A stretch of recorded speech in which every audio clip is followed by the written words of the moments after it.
Love to see you. I'd love to see you here. All right, so we can go. We're going live now. I'm live on YouTube. I'm going to refresh this. I just want to make sure that I'm actually live on the stream as well. Uh, if you're watching on YouTube live right now, give me a shout out. Say, hey, yeah, I can see you live. I would love to hear from you there. I'm connecting these things quite. There we go. So there's a little bit of a delay. We're going to turn down the iPad volume. Welcome to the Ask Me Anything. If you're here in the chat, I'd love to see you. If you're here on, I'm also cross broadcasting to Instagram as well. Hey, there we go from Senegal. Great to see you. And I'm using Ecamm Live here on my Mac, and then I'm streaming live on Instagram here using my iPhone 8. I've got a bit of a video set up that I'm looking forward to getting to today. So I have questions already lined up. Most of them are questions I've received in the past that I haven't addressed before here. So I want to address them live here on YouTube today. And if you're watching on Instagram, you can also jump in, go to timecrafting.tv, and you can ask me questions there live. So if you've got questions, this is the time to ask them. Now, if you're not watching this live, so let's say you're watching this after the fact, you can ask me questions in the comments on YouTube. So I can answer those because I check the comments quite regularly. In fact, I can tell you we're going to get to theming in a little bit. And I'll tell you that the very, very specific day that I check comments and chime in. So anyway, I'm going to get to my first question here. And the first question that I have, and I get this a lot, especially because I've now got my own productivity methodology. And again, as you show up in the chat, please say hello. Same thing with I see John's here in on Instagram. Good to see you. Good to see you. If I get this question asked a lot, the idea of GTD and why I don't do GTD anymore. I have my own methodology now. I teach that. Hello, Money Coach from Canada, from Yellowknife, is on Instagram right now. So I'm kind of balancing both of these things out. I'm doing this YouTube live thing right now. So the question, again, why don't I do GTD anymore? Well, the reason is simple, is I found that it was too static. And there's a lot of complications to it. It was very rigid. Maybe not static's not the right word, but too rigid. What I mean by that is that I had to kind of follow very specific guidelines that I didn't find there was enough flexibility within it. The idea of the weekly review, the idea of context, which I found difficult to follow. And I didn't just find it difficult to follow. A lot of other people did. They didn't quite understand what a context was. And truth be told, once you spend time in any kind of element, any kind of specialty, you start to, work on your own. Bruce Lee, the idea of Jeet Kune Do, adopt what's useful, discard what isn't, and add your own. I'm paraphrasing there, but that's kind of what happened with me. And so the more I looked at GTD and the more like maintenance that it required, and that was a big thing too, I realized that was just not for me. So I started to explore other options. I started to develop my own methodology. And ultimately, the biggest thing I've seen when people who are using GTD is the idea of the weekly review isn't something that they can get done quite regularly. Okay, the weekly review is one thing. Also, the idea that you have a ton of lists to maintain. A lot of things that happened with GTD too that I found was that people were spending a lot of time kind of what people call polishing the runway. They were doing like all the maintenance tasks. They weren't really taking things to the next level, to the 20,000, 30,000, 40,000 feet level. So for me, I kind of outgrew it, I guess, to a degree. I found it a little bit too rigid, and I've got a whole series of posts about this too. And I actually did a video called Why I Left GTD Behind, which got quite a bit of attention. So I'm probably going to expand upon that more as my book gets ready for release, but just wanted to share that with you. So I left GTD behind because I didn't find it served me anymore. That's not to say it's a bad methodology, but it definitely is something that I didn't. How do I craft, this is live in the chat. How do I craft my productivity methodology? Okay, that's a great question. So how did I come up with crafting? And here on Instagram Live, Money Coach said, yes, the runway work, totally. A lot of runway work because it's easy to do that work. So the way I came up with time crafting was I took a lot of what I learned from other methodologies, the simplicity of the Eisenhower matrix, like the urgent importance stuff, the benefits of having multiple lists in getting things done, because I do think that we need to filter our lists and have segmentation there. That was a big deal. The idea of simplicity, which you see in things like, in Agile and things of that nature. And the biggest thing that the focus plan, that's Michael Hyatt's thing. Yeah, Michael Hyatt's full focus is, and I'm getting this on Instagram from John, is a great tool because Michael Hyatt's come up with his own methodology as well. I think what happens is you start to use something, and I saw this with the bullet journal method as well, is you have your own method, you see it works for you, and then you share it with others, and people say, oh, what can you tell me about that? And what happened was I started theming my time, giving my days these overarching focus points, and people started to get into it. They're like, hey, and this is years ago. Like, this is before I heard other people talking about theming their time and things like that. Maybe not so much calendar blocking, but definitely theming. And I said, let's expand upon this. Let's not just go with theming for the day, because then we get back to that runway work that I was addressing a little bit earlier. But also, like, what about theming your weeks, your months, your years? And it's kind of grew from there. I think the big thing is when you're developing a productivity methodology, or when you're starting to figure out your framework, it's don't try to do it all at once. I didn't say, let me theme every single day. I said, let's theme one day a week. Let's see how that looks. Let's theme a couple of days, things like that. I didn't say, let's go crazy and theme every single day of the week and let's theme all my months. I didn't go in full bore because that was just too much radical change. And with that in mind, I think that was a bonus when I developed time crafting, is that I realized that one of the flaws of a lot of methodologies is that you have to do the entire system. I respect, and Pitmaster John here in Instagram Live, I respect Michael Hyatt's work. I think it's fantastic. I love the full focus planner. I actually have one. It's over there. One of my clients is using it, and we're trying to figure out how you can time craft it. And that's one of the things I wanted to make sure, is that you could use time crafting in anything, app, planner, whatever that you wanted to. But what I found is that a lot of people that I work with, a lot of the people that they don't want to have, they just want to get through today, and they don't want to fill out a ton of stuff to make that happen. Now, that's not to say that there's no value there. But I think that with time crafting, I wanted to make sure that there was a lot of simplicity, flexibility, and durability built into it. And then you can kind of grow with it. And that's kind of how I've continued to craft my methodology. And the key point is, as you mentioned, craft never really ends. Like an actor that tries his craft. John here in Instagram Live, the idea of, he trains martial artists. It's not like a martial artist or a fighter goes, okay, I'm done. I know how to do everything. There's always this propensity to want to do better, to want to get better at your craft. And I think that, managing your attention, your intentions, time management, productivity, I think that's a craft as well, because it's a balance of that stuff. So I would say it's an ongoing process, but to have that methodology in place has been really powerful. So I hope that answered your question. Obviously, I'm going to deal with it more in the book when it comes out, which is scheduled to come out in June. So you can check that out. Let's get on to the next question.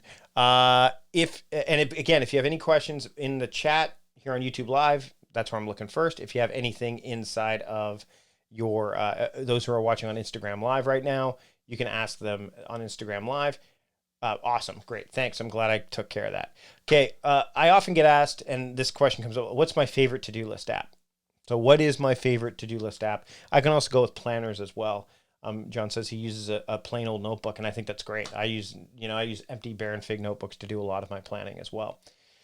So my favorite to-do list app varies. It's a complicated question because, it depends on what your needs are. I have a client right now who is wanting to collaborate more, and they've been using a task management app, a to-do list app that doesn't really allow for collaboration, but they love the app. So in my mind, is that the best app for them? Probably not. But that's not to say it's not a good to-do list app. It does everything else they want, and but now they need to collaborate. It's not the best one for them. It's not my favorite, right? So, but if I had to dial it down and say what are my favorite to-do list apps or what are my favorite apps for productivity, I would say that my favorite apps are the ones that are simple and scale. So, for example, Todoist is a good example of that. Francesco over at Keep Productive talks about this. Carl Pauline talks about this as well.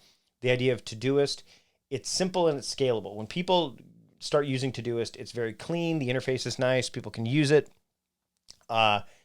it's to me that is that's a hallmark of a good app. If you can get into it and the interface isn't going to be overwhelming to you, and you can use it as a traditional to-do list app, like just a quick, let me check off as many things as I can do during the day. Todoist has that, but it also scales really well. In other words, you can do things like add filters to the mix, so I can filter things.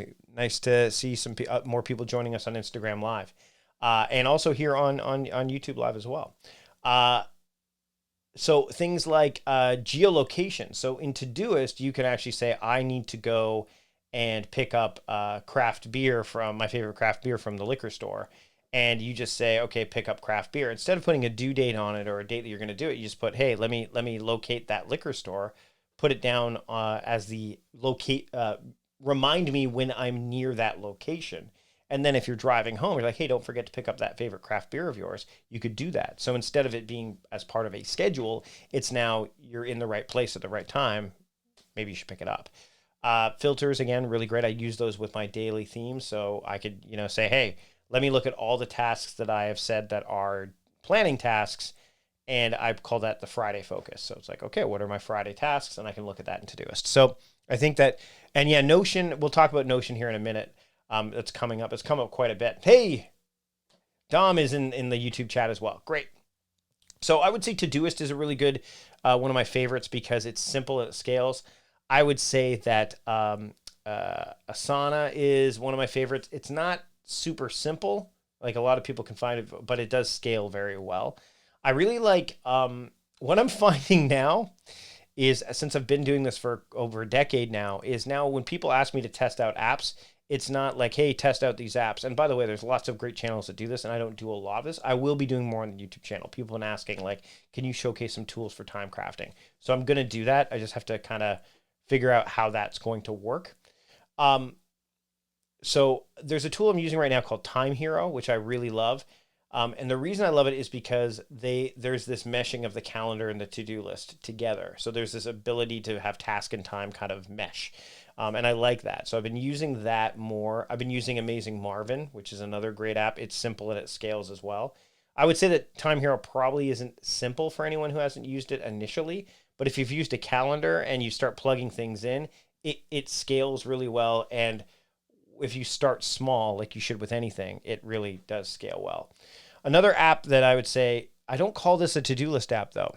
I would say that one of the apps I think is as simple as you want it to be, but be as powerful as you need it to be, is, or vice versa, is Notion. No, I think Notion is powerful as a productivity app. I do not use it as a to-do list app. I don't believe it's designed for that, and I don't think it's good for that. That's my own thoughts. I know other people love using it, but the architecture that it's built in is not great for that. I use it for doing the video stuff. Dom's actually in the chat right now. We actually share the video project, for this channel, Time Crafting TV. We do it that way. I'm probably going to put my content calendar inside of Notion as well because I can see it there.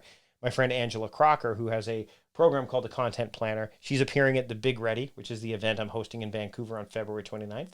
I hope to see you there, either there or there. Go to thebigready.com to check it out. Buy your tickets. So I may put her elements of the content planner inside of there. So I think Notion's got its place in like the productivity ecosystem, but it's not one of my favorite to-do list apps. Again, I'm always a big believer on focus on the app within. But if someone was to say, hey, I'm starting from scratch, I don't know where to go, I've been using paper, I want to use an app, what should I use? I would say Todoist is probably the best one to start with because it's simple, it scales, and it's stable. I think that's the other one. It's not the people behind Todoist have said they're not going to sell. It's rock solid. Some of these other newer ones that I've tried, like Amazing Marvin, has been around for a while, but it's still fairly new, in terms of maturity. Same thing with Time Hero, but Todoist, it's well heeled. It's got a large user base, and that also helps too. When you've got a large user base, it's going to be stable too. So, big thing, no matter what you use, pay for it. Okay, free apps go away eventually, or there is always a cost in them anyways. Whether it's a cost that's you can't, it's not visible to you, but ultimately, if you pay for an app, you're going to get the best out of it. Like Todoist is super cheap, right? Time Hero, not as cheap. Amazing Marvin, not as cheap. Asana, not as cheap. But if you pay, you're going to get all the features that you can unlock, which then you can leverage towards your productivity. So, but if I had to pick one, I still would say that Todoist is probably the best in terms of stability, simplicity, and scalability. There you go. And weirdly enough, I've been looking for another third term to describe a to-do list app when I'm looking for them. I just found one. So this just happened on this YouTube Live. This just happened. Hey, Josh. Josh is on Instagram Live as well. Those that are watching on Instagram Live, if you want to jump over to YouTube Live, you can. Subscribe to the channel. I'm going to be doing these regularly. All right, moving on. Any other questions, please fire them my way, no matter which channel you're working on right now. Ryan Robinson is in, and he asks, and I quote, do you set goals aside from themes? And if so, any certain way? And do you track progress in any way? I know, a lot of questions. Well, let me address those. Okay, so number one, I would say that when I'm doing my now year action planning, so which is I do this every August. August is my planning month because I start my year in September. I would say that as I'm looking at my monthly themes, not so much the daily ones, but my monthly themes, those are often attributed to intentions or goals. So for example, the Big Ready, that's a great example. My goal was to put on an event. I didn't start it as early as I should have, admittedly. But I'm like, okay, I want to make sure that it gets the attention it deserves. So I'm going to put it somewhere in my calendar where it matters. And it is my overarching focus for February. So I would say that the goals kind of live inside those monthly themes as well as within the weekly sprints. A weekly sprint would be, for example, and I'll give you another great example as I'm working with a client right now. We're going to do a video course, and that's going to require a weekly sprint to get done. So that will override the monthly theme for this month of the Big Ready. Doesn't mean I won't work on the Big Ready while I'm doing this, but it means that it doesn't have as much focus as this video course, this course we're working on. And so I will, the goal kind of lives inside that. So I would say that, and I talk about this a little bit in the book, is that you can use goals as your monthly themes, because once you've put a goal down, you know, we've talked about like what gets scheduled gets done. Same principles apply. My daughter joins the chat here on Instagram Live. I can say everyone on Instagram Live, you can say happy birthday to my daughter. She just jumped on. So I would say the goals live inside the themes. Like the themes allow me to push forward with goals. And I've got this new Decade Designer, which is a new free opt-in that you can get from the Productivityist website once you sign up for the email newsletter. McPuffin Muffin is waving hi from London. That's great. See, we're getting some activity here on the live. So I would say like using the Decade Designer and then using that allows me to kind of look forward to long-term goals. Like I want to write a book about night owl stuff. I want to do time management for kids because I think that's sorely needed. Like those are goals, but so those don't necessarily live in a monthly theme right now, but the Decade Designer has allowed me to say, okay, this is when I want to kind of look at it. So that answers the second question. Then how do I track progress? In the like when I'm looking at my monthly themes inside the new planner that we're building too, I can actually shade in, did I live up to today? Did I make progress on my monthly theme? Yes, shade. Did I not? If not, why not? And I do that in my journal as well. So the journaling is the way I track it. And then I go back every 2 weeks and read my journal. And that tells me, hey, have I strayed from the course that I was setting myself up on? You know, is my monthly theme getting the attention it deserves? Is my weekly sprint? Am I living up to my annual axiom? So I would say the journaling and then the paper planner that we're building allows for me to do that as well. I think that's it. I think I covered it all, Ryan. I think that covered it, right? So, let's see, more questions. Happy birthday. Tom says happy birthday to Grace. So Grace is watching. Happy birthday. And I hope that my daughter got a Valentine's gift and a birthday present. And I'm talking to a certain person right now. I don't know that he's watching. Anyway, this is going to be living on in perpetuity from YouTube. Other questions that I have here. Okay. People I have looked to for productivity advice, past and present. I'll answer both. So the person that I really looked to for advice and guidance and kind of that got me into the space more than anybody else was Merlin Mann early on. And I'll tell you a little story really quickly. about when I first started doing productivity, I was kind of doing the Stephen Colbert-esque take. I was marrying like the comedy sensibilities that I had, or lack thereof, I'm assuming in this case, with my love of productivity. So I was doing like the Stephen Colbert-esque take from like when Colbert did the Colbert Report. And I made Merlin Mann kind of my Bill O'Reilly of sorts, right? But I didn't tell Merlin this. I didn't know Merlin at all. I just knew that I really respected his work. And so I kind of made him that avatar without telling him. And then my friend Brett Kelly introduced me to him at a party held by Smile Software, who runs Text Expander, who I've been using Text Expander for years. That would be another great productivity tool to use. And Brett introduced me because he had met Merlin before, I believe. And I said, "Hi, Merlin. I'm Mike Vardy. Pleased to meet you." He goes, "Oh, yeah, I know you. You're the guy that makes fun of me online. You're more frequent than funny," is what he said.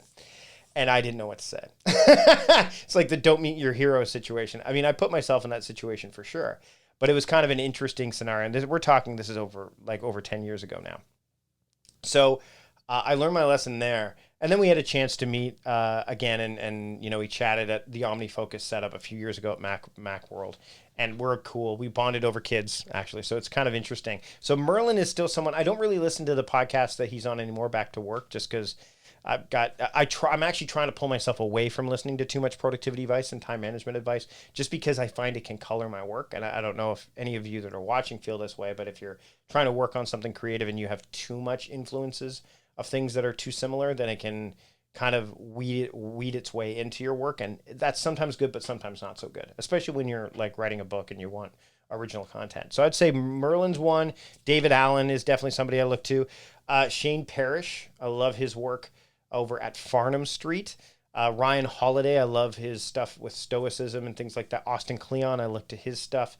I really often, and frankly, if you subscribe to my Attention newsletter, which I send out every weekend, you'll find that there's a lot of common people that I send out their stuff.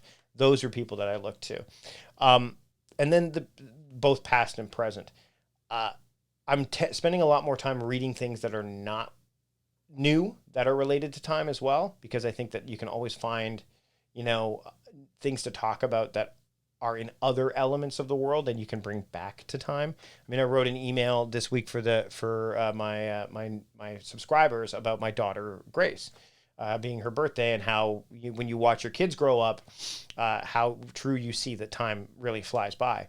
And there was a quote that I quoted, and I can't remember the author right now, but for me, every hour is grace. And I kind of took that and ran with it and wrote about it. So I would say that that's kind of, and I'm actually exploring that kind of stuff more with video as well, So in terms of, and then that leads me to the next question, unless I see some other questions here, which I do not yet. So if you have a question, fire away. We're going to stick on for another 7 minutes or so. YouTube channels that I watch, because since I started doing more video, and admittedly I took a bit of a break the last month while I've been working on my book and getting the big ready, is what YouTube channels do I watch? So I don't watch all time management stuff. Yes, I keep track of what Francesco is doing over at Keep Productive, Scott over at Simpletivity, Carl on his channel, Steve Dotto, because he talks about productivity as well, and I like Steve's stuff also. But I also watch like Matt Diavella, who I love, and I know Dom can definitely attest because we look at the YouTube videos together. Thomas Frank does some great stuff that I love, but I also watch other things like in order to break the monotony, I will watch, there's a guy, I mean, I'm a big pop culture geek, so I'll watch Toy Galaxy as well. I watch the Transformers stuff by Chris McFeely. I watch, let's see, I do watch the Ryan Holiday stuff as well. Casey Neistat, I keep track of. And there's a bunch of other YouTubers that I watch. Jesse Driftwood, like filmmaking ones as well. So there's a lot of different ones. Levi Allen, love watching his stuff as well. So I think that the message I want to convey with this part is that you often learn things about your own stuff by watching people do other things. Like you get to figure out what you might want to do and how you might want to tell stories and things like that. All right, let's jump into last couple questions. I'm going to hopefully take them from people who are watching live. Marge asks email prioritizing. So I actually have a workflow that I introduced in the Productivityist Playbook, which you can only get now if you are a member of. You can get the print version off of Amazon, but if you join Time Crafting Trust, which is like $9 a month or $99 a year, and you can get that all through my website, especially if you join the $5 guarantee, which gives you 30 days worth of time crafting, then you get an invite to Time Crafting Trust at the end of it. I would say that, so the email prioritizing is I use something called 3Mail. So what I do is I have my inbox, and then and it's like a 3-step process. So I have my inbox, and then I have folders, not for projects or people or anything like that to start with. I want to clarify. I have email. I have 5 folders: Monday, Tuesday, Wednesday, Thursday, Friday. And because I theme my days, if I get an email, and I'll use this as an example, and you'd have to play with this yourself, Marge, but if I get an email, which I did today, about someone who wants to be on my podcast, I have a choice. Do I need, and it's basically a yes or no question.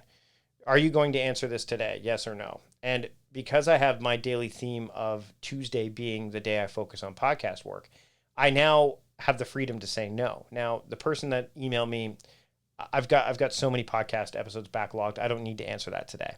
Also, we're on a Friday. There's a holiday both in Canada and the US on Monday. So I'm not going to answer it. So I'm going to put that to Tuesday. So all I do is I drag that email to the Tuesday folder. Okay.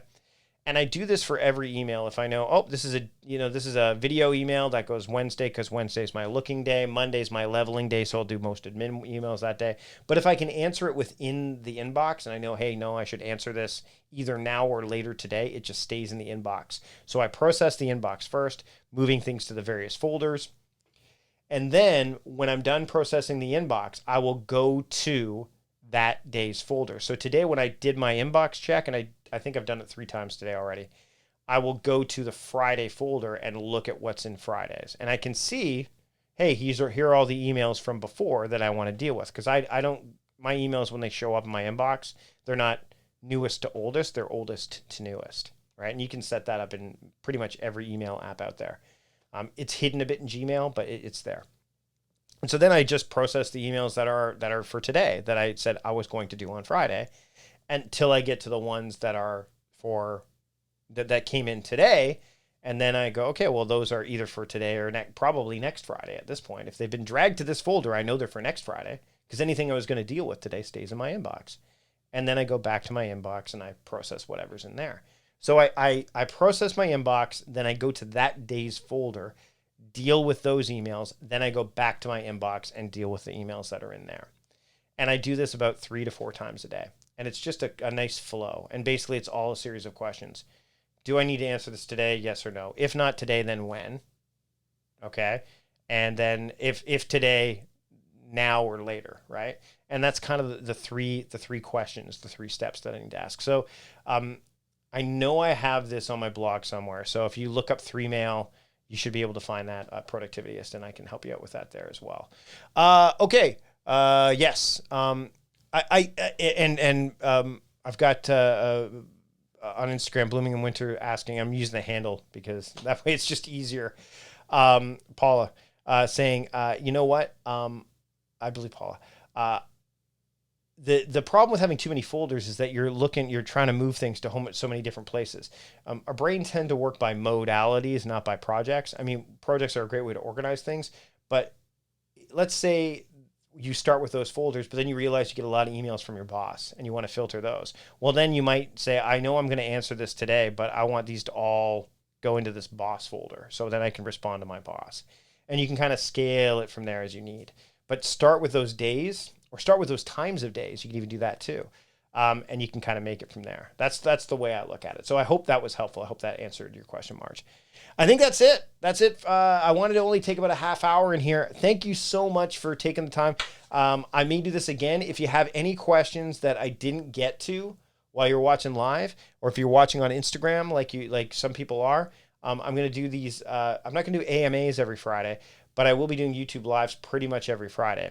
So if you have any questions that I didn't get to, just ask them in the comments and I'll reply to them on my next looking day or before that. So my next looking day will be Wednesday or sometime in between, depending on how things look.